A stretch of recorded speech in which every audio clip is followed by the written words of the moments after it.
Price B to the Lord Jesus. இயேசு கிறிஸ்துவினால் உங்களுக்கு சமாதானமும் சந்தோஷமும் உண்டாவதாக. இன்னைக்கு பார்க்கவிருக்கிற வேத பகுதி ஒபதியாவின் புஸ்தகம். இதுல ஒரே அதிகாரம் தான் இருக்கு.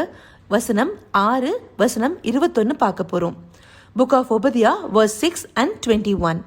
6வது வசனம், ஏசாவினுடையவைகள் எவ்வளவாய் தேடி பார்க்கப்பட்டது, அவனுடைய அந்தரங்க பொக்கிஷங்கள் எவ்வளவாய் ஆராய்ந்து எடுத்துக்கொள்ளப்பட்டது. இந்த வசனம் ஏசாவை பற்றி குறிப்பிட்டிருக்காங்க. இந்த வசனத்துடைய பின்புலம் பார்க்கணும்னா இந்த அதிகாரம் என்னன்னு தெரியணும்.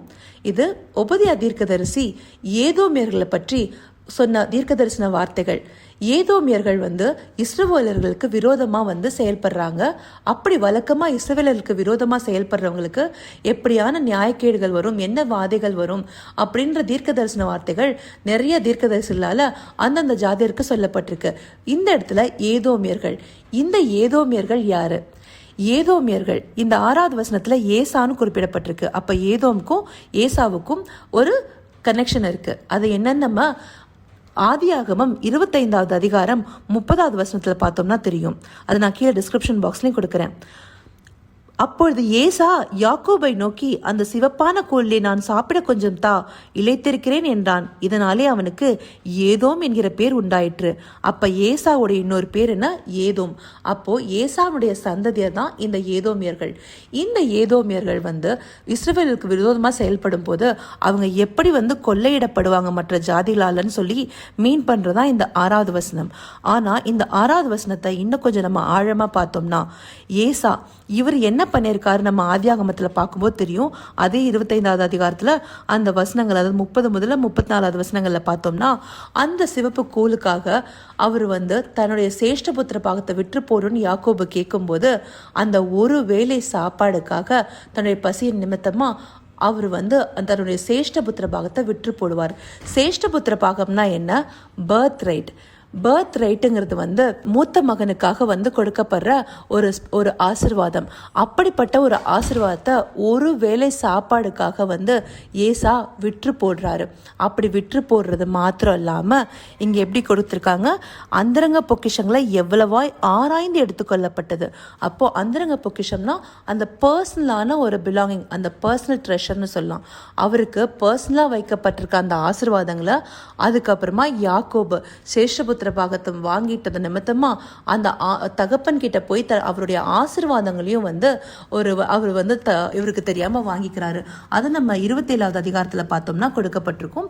அந்த வசனங்களையும் நான் கீழே டிஸ்கிரிப்ஷன் பாக்ஸ்ல கொடுக்கிறேன்.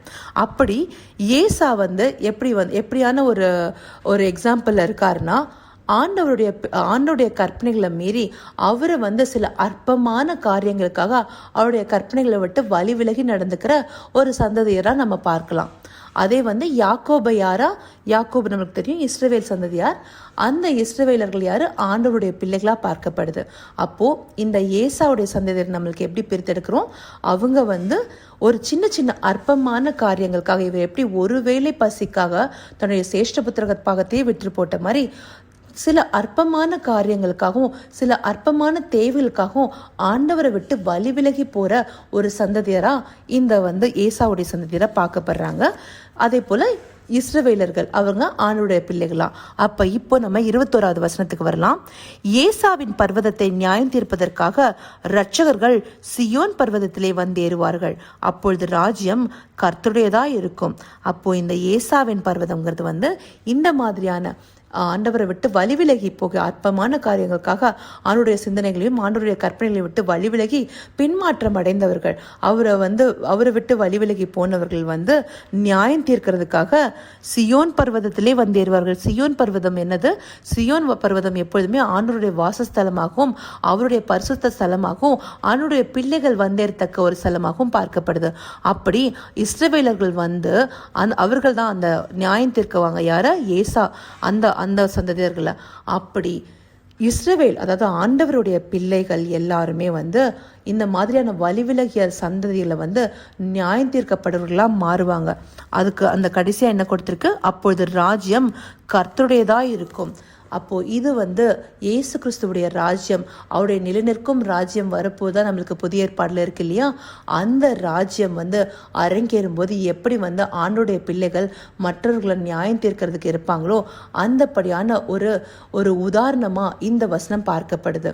அப்படி நாம இதிலிருந்து கற்றுக்க வேண்டியது, ஏசாவை போல அற்பமான காரியங்களுக்கு நம்மளுடைய ஒரு பிரைமான ஒரு ஆசீர்வாதத்தை விட்டு கொடுத்துட்டு ஆண்டவரை விட்டு வழி விலகி போகாம நாம இஸ்ரவேலர்களா ஆண்டவருடைய பிள்ளைகளா நிலைத்து நிற்கும் போது அவருடைய ராஜ்யத்துல அவருடனே கூட மற்றவர்கள் நியாயம் தீர்ப்பவர்களா நாம அவரோட இருக்கும்படியா நாம வைத்திருக்கப்படுவோம். இதை நம்ம நினைவில் கொண்டு நாம சில விஷயமான இந்த அற்பமான உலக தேவைகளுக்காகவும் நம்ம கடந்து வர சில பிரச்சனைகளுக்காகவும் ஆண்டவரை விட்டு வழி விலகி போகாம நிற்கணும். ஆண்டவருடைய பிள்ளைகளா அவருக்குள்ளார நிலை நிற்கணும்னு நம்ம திடமா இருப்போமா? இந்த சிந்தனை தந்த தேவனுக்கு நம்ம நன்றி செலுத்துவோம். கர்த்தாவே, தேவாதி தேவனே, உமக்கே நன்றி செலுத்துறோம் ராஜா. அப்பா, நாங்க உம்முடைய புத்திரர்களா இஸ்ரவேலர்களா உம்முடைய ராஜ்யத்துல கூட இருக்கணும்ப்பா. ஏசாவை போல நாங்க அற்பமான காரியத்துக்காக உம்மை விட்டு வழிவிலகாதவர்களாய் இருக்கும்படியா நீங்க எங்களை தெரிந்தெடுத்திருக்கீங்க, நாங்க விசுவாசிக்கிறோம் ராஜா. அப்படியே நீங்க எங்களை பாதுகாப்பதற்காய் நன்றி. சகலவித துதி மகிமை கனம் யாவும் ஒருவருக்கே செலுத்தினோம். இயேசு கிறிஸ்துவின் மூலமாய் வேண்டிக் கொள்கிறோம் பிதாவே. ஆமென், ஆமென்.